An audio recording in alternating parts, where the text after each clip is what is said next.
A ver, si a un cirujano se le exige pues un título expedido por una facultad, años de residencia bajo supervisión y una técnica impecable para poder entrar en un quirófano, Lo mínimo, claro. exacto, lo mínimo.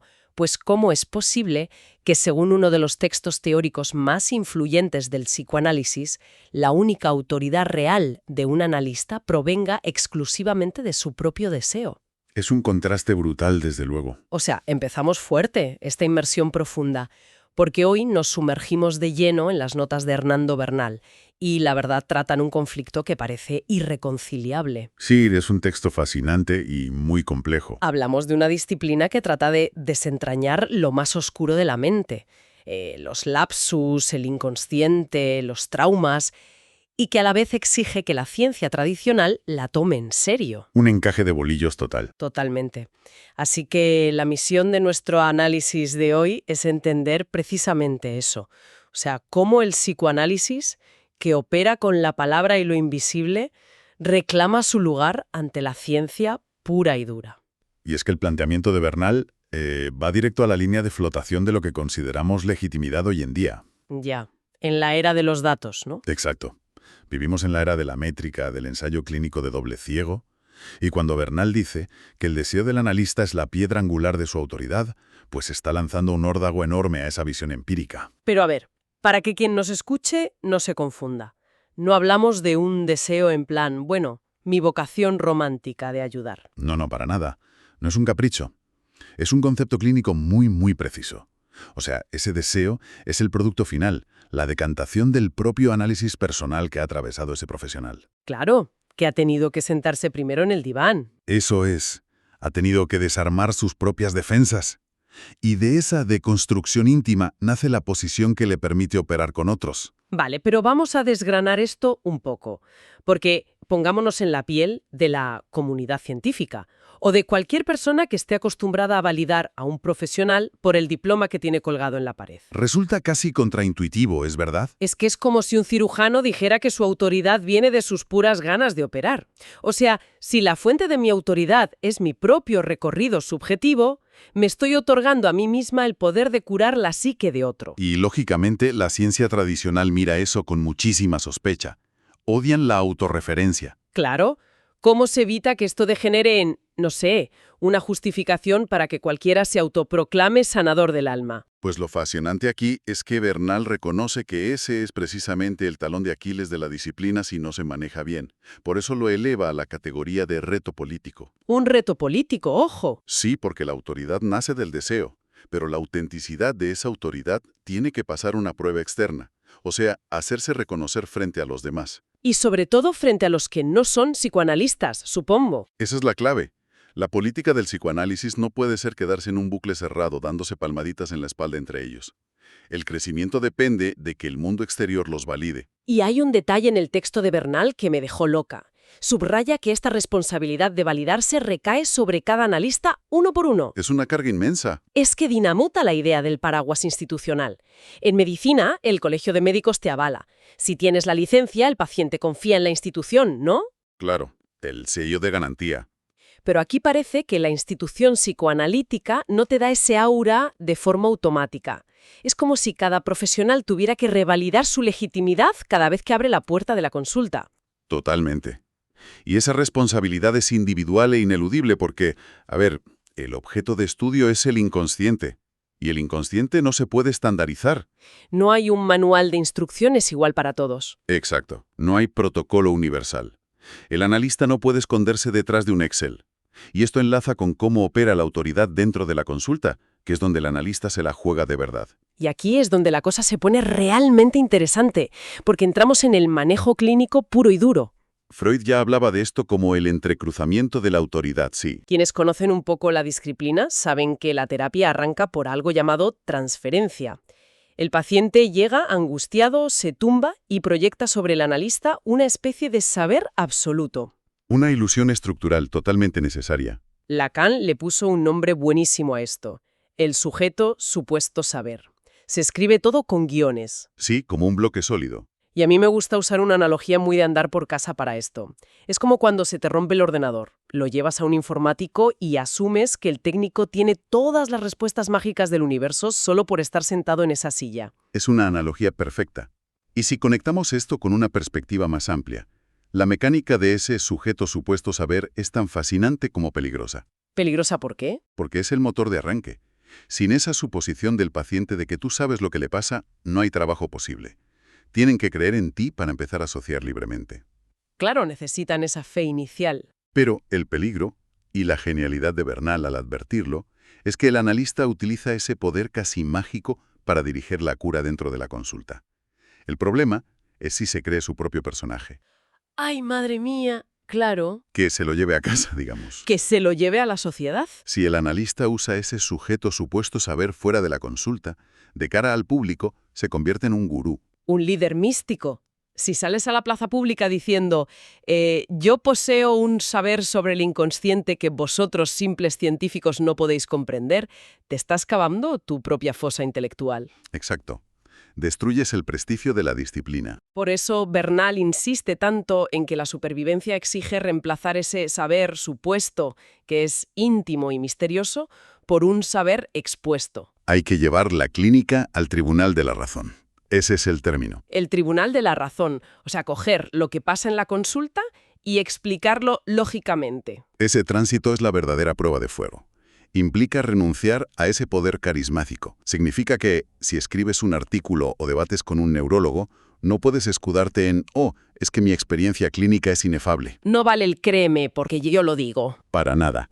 Tienes que articular una lógica transmisible. Decir, a partir de esta palabra del paciente se demuestra este mecanismo de represión. Someter la teoría a la lógica pura. Demostrar que detrás de un lapsus hay una estructura rigurosa. Eso es, que puede ser debatida públicamente sin misticismos. Vale, pero entonces, ¿qué significa todo esto exactamente en la práctica? Porque plantear un tribunal de la razón suena superético y honesto. Lo es, sin duda. Pero voy a hacer de abogada del diablo un momento. ¿Estamos hablando de juzgar los caprichos del inconsciente con lógica cartesiana? O sea, ¿no es una contradicción gigante? Puede parecerlo desde fuera, ¿sí? Es que es como intentar medir la poesía con una regla matemática. ¿Cómo evalúas algo que escapa al control racional? Bueno, Lacan no era ajeno a esta paradoja, ¿eh? Y no se quedó solo en la teoría. Diseñó un mecanismo concreto para hacer esto posible, que es el famoso dispositivo del pase. El pase. Que tiene tela. Tiene muchísima tela. Es la invención institucional más audaz de Lacan. Bernal lo sitúa como la herramienta clave para darle ese estatuto científico al psicoanálisis. ¿Y qué busca empíricamente este dispositivo? Responder a cómo alguien se convierte en analista. Tradicionalmente las instituciones evaluaban las horas de terapia, los exámenes, las supervisiones. Todo muy burocrático. Contar horas y poner un sello. Exacto. Pero Lacan rompe la baraja y dice que eso no es ciencia clínica. El pase intenta extraer la lógica pura de cómo un paciente resolvió su síntoma y de dónde sacó el deseo de ser analista. Pero lo que hace único al pase, y esto es muy fuerte, es su mecanismo interno. Porque parece diseñado a propósito para anular cualquier rastro de carisma personal del candidato. Totalmente. Está hecho para destruir el encanto. Para quien no sepa cómo funciona, el candidato, que se llama pasante, no va a defender una tesis ante un tribunal de sabios. Que va para nada. Se lo cuenta a dos pasadores, que son analistas en formación que están en un momento parecido al suyo. Gente sin jerarquía. Son meros oyentes en ese momento. Y luego son esos dos pasadores los que van y le relatan lo que han escuchado a un jurado, que es el cartel. Es una transmisión indirecta. O sea, parece el juego del teléfono escacharrado. Y la brillantez de ese teléfono escacharrado es que actúa como un filtro clínico brutal. Así. ¿Por qué? Porque si el pasante intenta convencer usando su retórica, su voz seductora o su presencia, todo eso se pierde al pasarlo a un tercero. Claro, los pasadores no pueden imitar tu carisma ante el jurado. Exacto. Lo único que sobrevive a ese doble salto mortal es la estructura lógica del caso. Si hay un verdadero hallazgo clínico, ese núcleo duro sobrevivirá al relato. Y llegará al jurado. Eso es.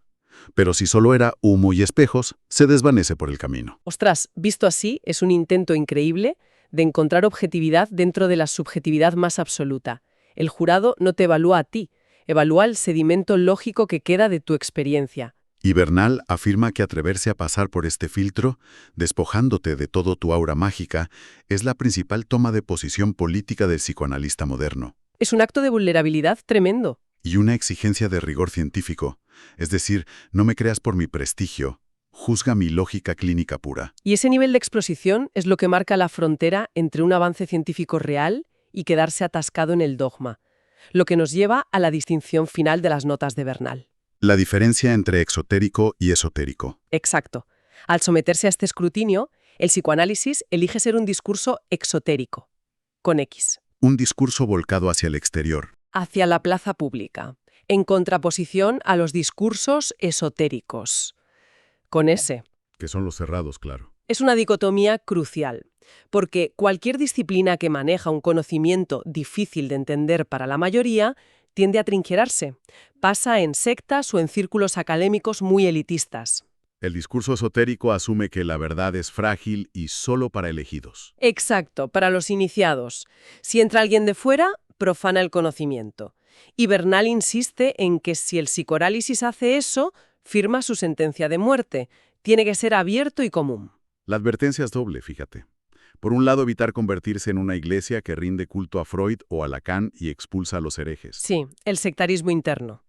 Y por otro, y esto plantea una cuestión fundamental, está la relación con otras ciencias. Bernal usa un término que choca muchísimo cuando hablas de rigor, que es la contaminación. Uy, sí, me alegra que saques esa palabra porque es, con diferencia, la que más me llamó la atención de todo el texto. Es que es provocadora a propósito. Claro, en el imaginario colectivo, la ciencia busca la asepsia. Entornos estériles, aislar variables, pureza metódica. Llamar a esto contaminación implica un riesgo gigante. Asumir que te vas a ensuciar. Exacto. Significa que si te sientas a debatir con la psiquiatría o con la inteligencia artificial, corres el riesgo de que tus propios conceptos acaben mutados o refutados por ellos. Pero es que rechaza la ilusión de la pureza. Un cuerpo teórico que no se deja cuestionar por, la neurobiología, se convierte en una reliquia de museo. Se queda obsoleto al instante. La apuesta es que el psicoanálisis solo demuestra su trasfondo científico si sobrevive a cielo abierto. Si su lógica no aguanta la fricción con otras ciencias, no merece sobrevivir. Y fíjate que ese a cielo abierto es lo que traza la línea definitiva frente a otras prácticas actuales, porque hoy en día nos bombardean con terapias de bienestar mental por todos lados. Hay muchísima oferta, ¿sí? Retiros espirituales, el coaching, el mindfulness más comercial. Muchos usan el poder de la palabra para cambiar el sufrimiento humano, igual que el psicoanálisis. Pero con una diferencia estructural enorme. Claro. Muchas triunfan porque explotan al máximo el esoterismo y la figura del gurú. Construyen santuarios cerrados donde al maestro ni se le cuestiona. Exacto.